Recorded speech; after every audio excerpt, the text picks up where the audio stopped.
En 2030, je m'en souviens, Cyril Hanouna anime une émission culturelle sur YouTube.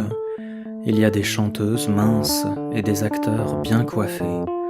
En 2030, je m'en souviens, Cyril Hanouna a le crâne rasé et des petites lunettes rondes en bois flotté, durcies, compactes. En 2030, je m'en souviens, dans l'émission culturelle de Cyril Hanouna, il est question du livre d'un ancien ministre entré à l'Académie française, un livre remarquable, élégant, et néanmoins sans langue de bois, qui délivre avec pudeur et audace une vision du pouvoir et de ses rouages tout à fait stupéfiante.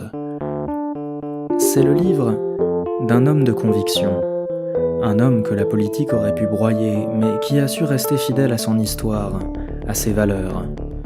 Ce livre, c'est aussi l'hommage d'un esthète, hommage rendu à la poésie, aux grands hommes et à sa mère.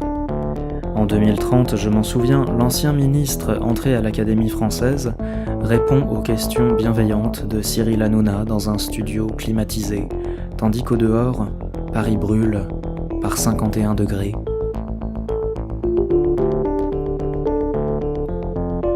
En 2030, je m'en souviens, l'Académie française est toujours là, pleine d'académiciens. En 2030, le masculin l'emporte toujours. En 2030, Cyril Hanouna reçoit Nicolas Sarkozy pour la promotion de sa nouvelle autobiographie.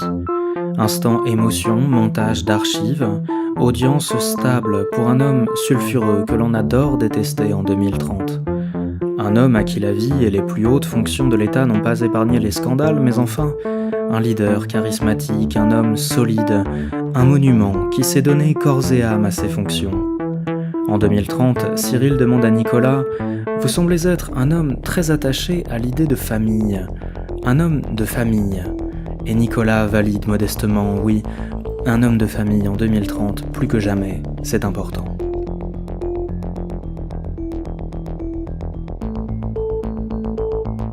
En 2030, la nouvelle autobiographie de Nicolas Sarkozy et le livre élégant de l'autre ministre, celui entré à l'Académie française, ce n'est pas le même, sont en tête des ventes, tous supports confondus.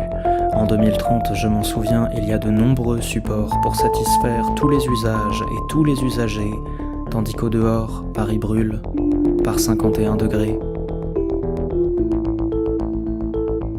Je m'en souviens, en 2030, Alexandre Benalla obtient son premier rôle au cinéma. Il est bien sûr reçu dans l'émission culturelle de Cyril Hanouna. Il a les cheveux mi-longs, des dents parfaites.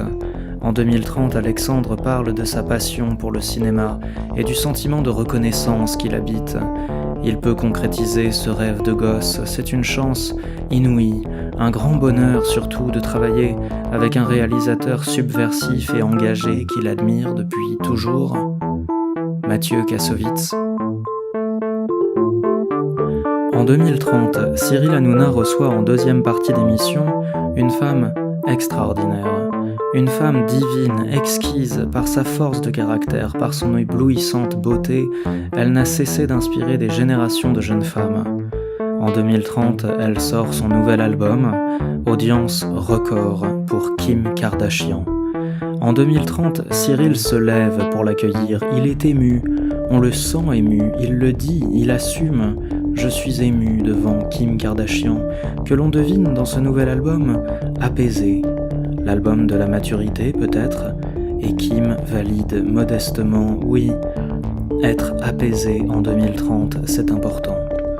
Croire en l'humain, croire en la vie, croire en la chance, croire en ses enfants, ne jamais abandonner en 2030.